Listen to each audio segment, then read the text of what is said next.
What's up, everybody? It is Bucky Brooks, and this is the Bucky Brooks Show. And I want to apologize. We've been a little inconsistent when it came to posting some of these shows, but now we are in my season, which is draft season. And we're going to have you covered with all things draft. And I thought this is the perfect time to kick off a reset because the combine is this week. So to give you a combine primer so that you know what's going on when you check it out this weekend, we're going to break this podcast up into two podcasts. We're going to have a top five prospects by position on offense. Then we're going to come right back and we're going to record one which features the top five prospects by position on defense. This should give you kind of like a nice little preview of the guys to watch, who's the conversation is going to be around. And then we will continue to follow this up with more podcasts and more draft-related material. But before we get into the top five prospects by position on offense, let's pay off our sponsor, BetOnline. BetOnline is the world's most trusted betting platform and your number one source for online betting in 2025. Whether you're a seasoned fan or a first-time bettor, BetOnline is your ultimate game day companion.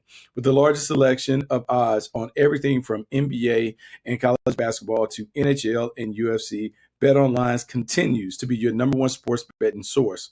From every three-pointer to hat trick, BetOnline has you covered with odds, stats, and more. Every game, every play, every win. BetOnline, the game starts here.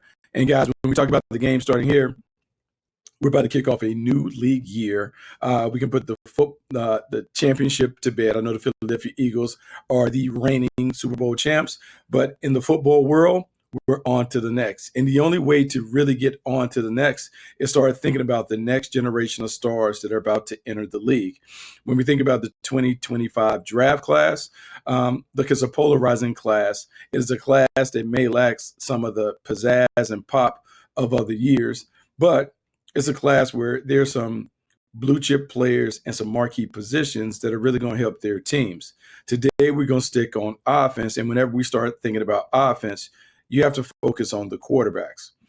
Everyone is going to talk about how this quarterback class is ho-hum in nature and that it doesn't compare to previous years. And they'll say last year's class was so much better, had so much pop, and we saw 6 quarterbacks taken within the first 12 picks, yada, yada, yada. But remember, some of those guys that were taken in the top 12 in the first round, the football world wasn't excited about them when they come off the board. Everyone wasn't raving about Bo Nix when he came off the board at number 12. People were aghast at J.J. McCarthy going as a top 10 pick, given his, I would say, limited experience as a thrower at Michigan.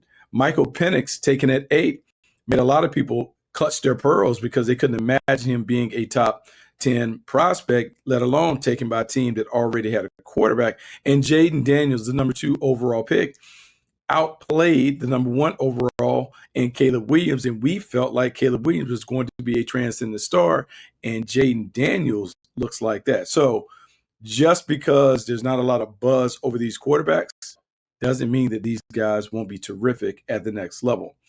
What I would tell you about this class is I think it's a two-man race when it comes down to first-round picks. I think it's Shedeur Sanders and Cam Ward in any order. For me, Shedeur Sanders is the pick. He's the one that's at the top of the charts. When you look at Shedeur Sanders' history, he is worthy of being in consideration as the number 1 overall pick. People are talking about the talent, and people talk about maybe he doesn't have the athleticism. They feel like his personality is polarizing.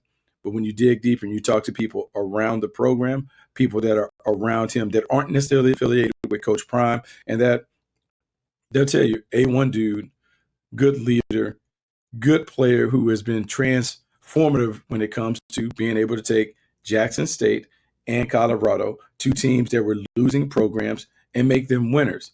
At Jackson State, look, man, he was 16-0 in conference games. He only lost 3 games during his time at Jackson State. At Colorado, though he finished, I think 13-12 or 14-13, he transformed a team that was 1-11 when he got there to they finished 9-4 on his way out the door.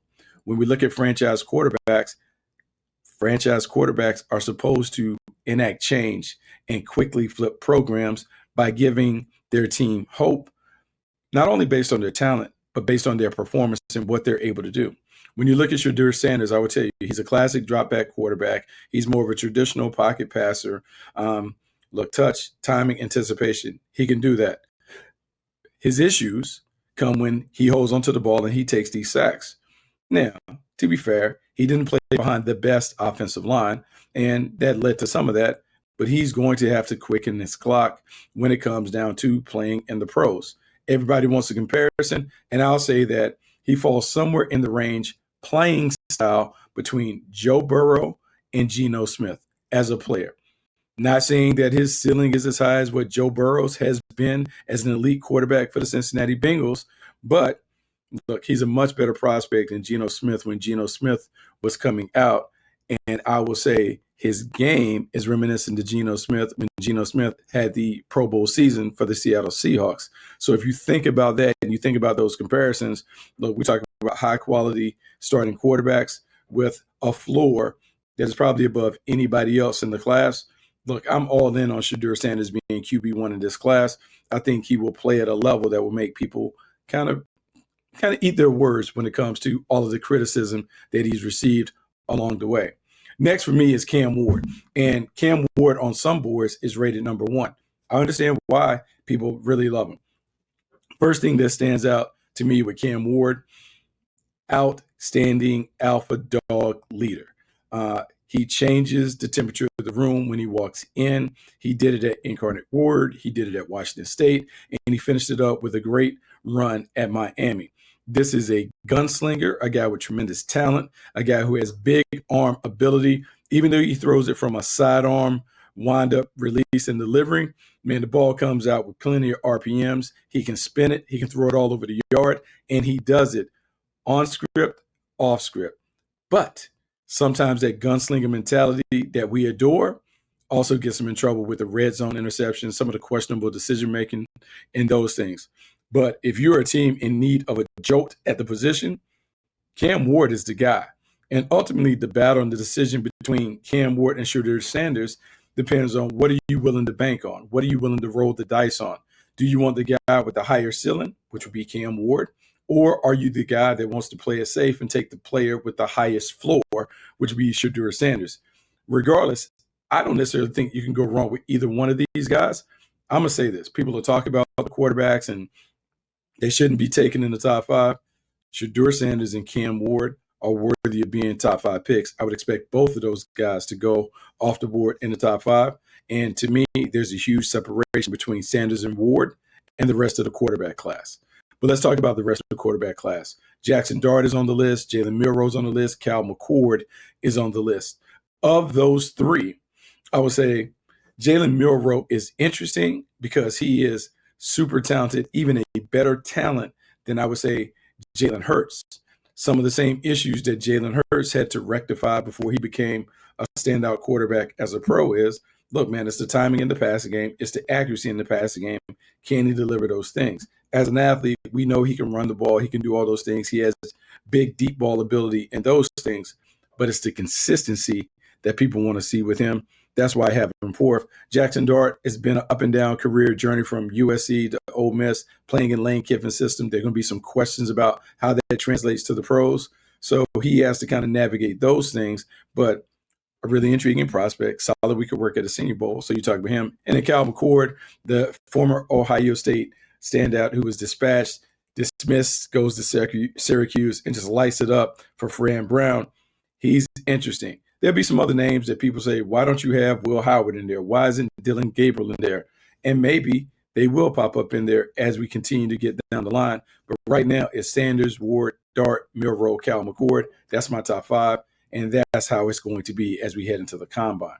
Let's talk about running backs. This running back class is absolutely loaded. And I'm glad that we're talking about the running backs again, as the league is having a running back renaissance after being treated as second-class citizens for, I would say, the last half decade. Now people are realizing and appreciating the value of running backs for marquee teams. They are essential pieces to the offensive puzzle. And we saw with Saquon Barkley, they can be a marquee piece to a championship puzzle as the centerpiece of an offense. Well, this year, you got some guys that can really get after it. And so let's talk about them.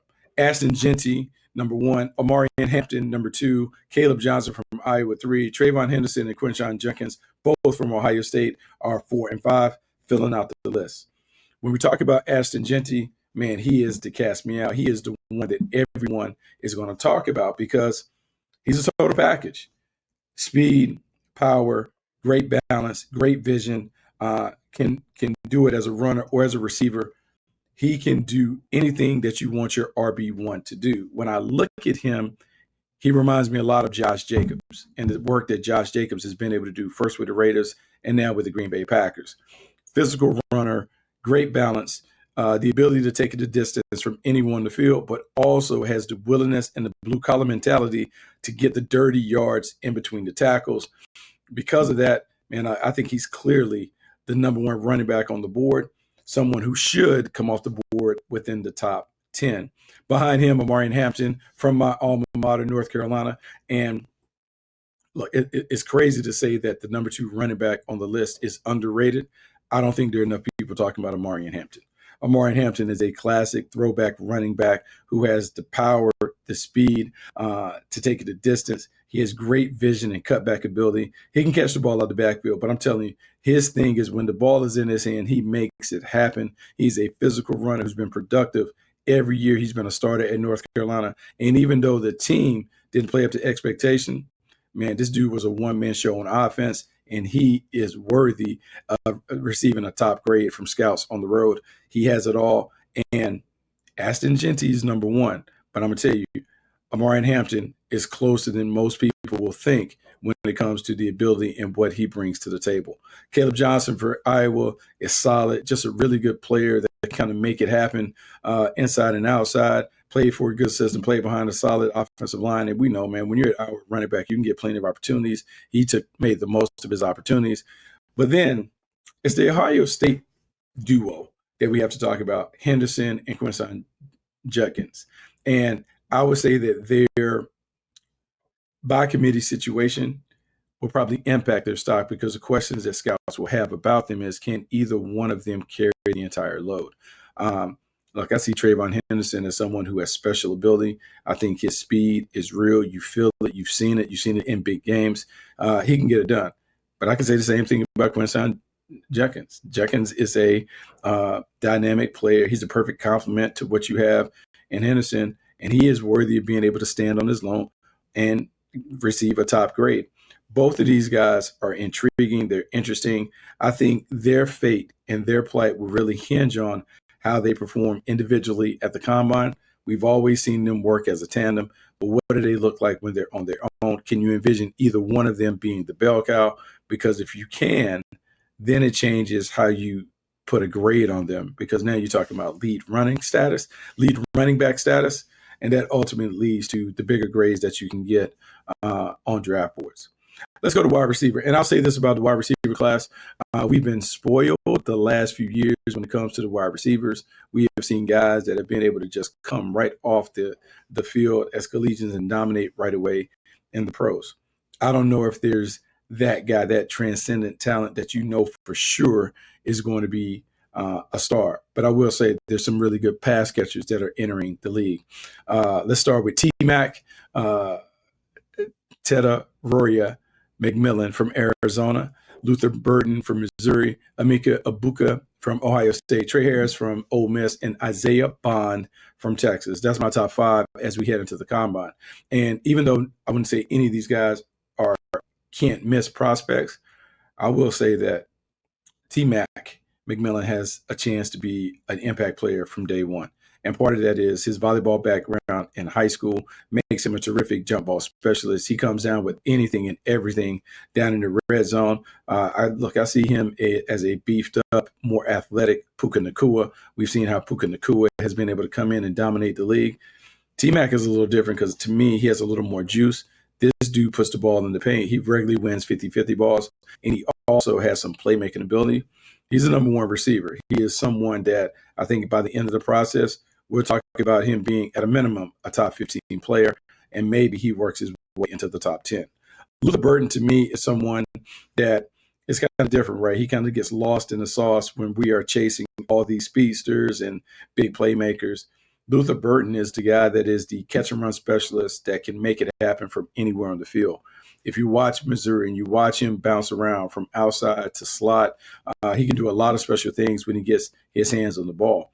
The other thing that I love about him is his ability to win one-on-one in the slot.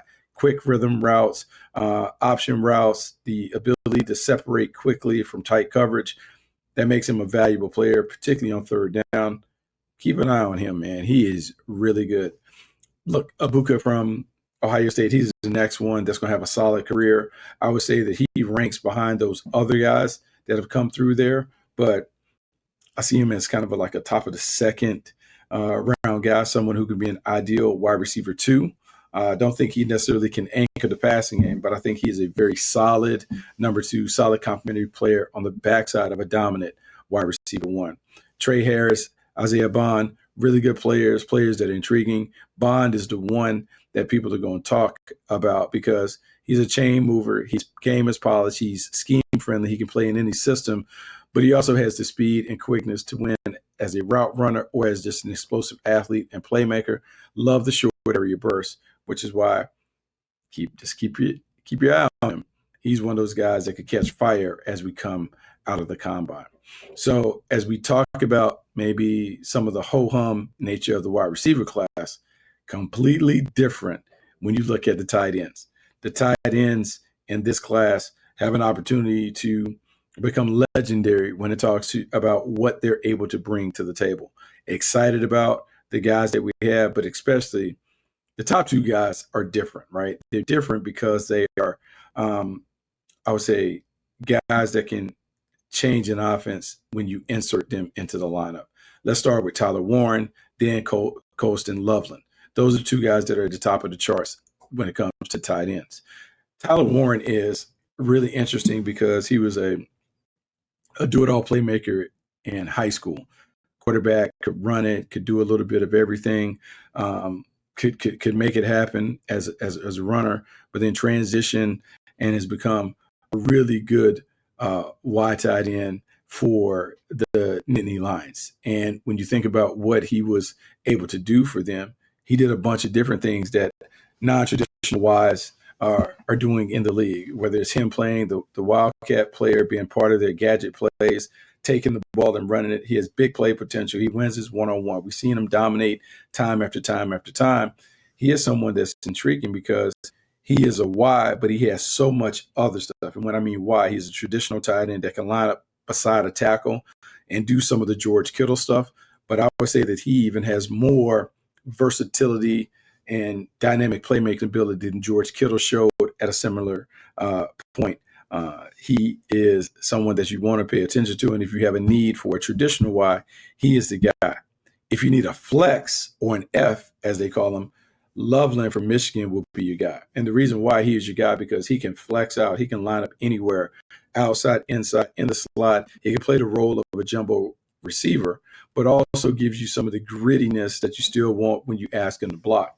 To me, I see this guy as a guy that could catch 100 balls as a pro in a season. He is someone that on option routes and doing all the stuff that Travis Kelce does. I think Loveland has some of that ability. Not calling him Travis Kelce, but saying when you look at Travis Kelce in comparison to some of the traditional guys, he is more of a receiver in a tight end body, someone that you want to create opportunities for him to win one-on-one over the middle of the field. If you do that, he can make it happen. I just think he is terrific in that F role that you have on teams, whereas Warren is more of your Y, Loveland is your F. They can go 1 and 2 because they both are really good. It really comes down to buyer's choice. What are you looking for? What role do you need to fill on your offense? If it's your traditional Y, that's Warren. If it's your F, that's Loveland. Regardless, I don't think you can go wrong with either one of those guys. Rounding out my top 5, Harold Fannin Jr. from Bowling Green, just a pass catcher. He's a pass catching machine. He's played well in big games. Gunnar Helm from Texas, Elijah Arroyo from Miami. Those guys are worthy of being in the conversation. But look, this is one where there's so many guys. Mason Taylor from LSU. This class is loaded, and there are a lot of tight end names that you're going to see kind of populate mock drafts and big boards in that second to third round range. Remember, we saw Sam Laporta become an impact player from Iowa's second-round pick, has dominated from day one. Some of these guys that are lightly regarded, they can be really impactful early in their respective NFL careers. Let's talk about the big guys, the offensive line. And when it comes down to it, if you're going to be a winning program, you got to be able to dominate and control the trenches. Some of the copycat nature of this league will encourage some teams to follow what the Philadelphia Eagles have done, which is throwing top picks at interior offensive linemen, outside offensive linemen, to make sure that they always have a deep and talented pool for Jeff Stoutland to work with. Let's start inside before we go outside. So when we think about centers and guards, the inside offensive linemen, it goes down in this order: Tyler Booker from Alabama, Donovan Jackson, Ohio State, Gray Zabel from North Dakota State, Jared Wilson from Georgia, and Ajani Cornelius from Oregon. Teams looking for bullies at the point of attack, they'll find the class intriguing. Booker's menacing at the line of scrimmage, rugged game, built for a power running squad, has the size, the tools, evaluators crave, and an interior blocker. You love to see how he dominates within the trenches, which is why he's going to go up there. Donovan Jackson from Ohio State is really interesting. Super big, extra large, mauler brawler with violent hands. Really does well within a power running attack, but has enough athleticism to kind of get out in space. What you like about him is he's a day one starter. He has Pro Bowl caliber tools. Can he put it together? And Gray Zabel from North Dakota State, small school standout, has to transition from outside to inside as a pro. But look, he dominated FCS competition on the edges, plays with the strength, the power, the agility, can thrive, and his versatility as an outside or inside player makes him a hot commodity. We're going to see some of that enhanced by what he does at the combine. If he shows the movement skills that surprises, maybe he's not even an interior guy. Maybe he kicks back to the outside, and that gives him tremendous value for a team because of his versatility. Out wide at offensive tackle, you got some really rock-solid guys that can come in and do it. But look, this class is not as deep like all throughout it. Like, there's some really talented players at the top. So if your team is in need of an offensive tackle, you better put the card in early to get one, because there is a bit of a drop-off. Will Campbell is the undisputed number one from LSU. Just has it, man. Like, just terrific technician, has the size, has a tough demeanor about him. He's still rough around the edges, but he finds a way to win. I like that. Kelvin Banks Jr. from Texas is in the mix. Just the athleticism, the physicality, the dancing bear ability that he displays on the edge. He can win with force and finesse. Love the physicality, the toughness. He has all those things that coaches look for. Josh Simmons, Ahmad Mimbo from Missouri, Josh Connolly Jr. from Oregon, who was a standout during Senior Bowl practices. Those guys are in the conversation. They're the next class. I would say keep an eye on Connolly, because he's kind of become the hot name. People are smitten with his size and athleticism. He had a solid performance at times throughout Senior Bowl week, and his upside and potential could drive him to make a bit of a jump up the charts. Regardless, if you're a team looking for big bodies along the front, I would say the tackle class is solid. The interior class is okay. But if you're going to make a move to fortify the trenches, you better do it early. The top fives are always interesting because everyone pays attention to mock drafts. But I would say, if you want my true assessment and true feelings on who can play, how they're going to play, and those things, it always comes down to the top five and how you rank them and bank them. When you are in a front office and we're getting ready for the combine, sometimes what you do is you have these guys in what we call clusters. You have similar grades on all of them, and then we use some of the things that come out of the combine to kind of rearrange the order. And my plan is to, right when we get out of the combine, after we see these guys move around, and hopefully we see them move around in comparison to others, now we can reshuffle the deck based on their athleticism and make decisions based on upside and potential versus floor. Regardless, the top five on offense is intriguing, is solid. There's some players that are underrated that haven't been fully appreciated by the football world. But hopefully by the end of the week and the end of the combine, there's a greater appreciation for the offensive prospects in this class. Until the end of the combine, I'm going to take notes and I'm going to have stuff. And then when we get to the combine, I'm going to have some commentary each day to kind of break down some of guys that we talked about on this list.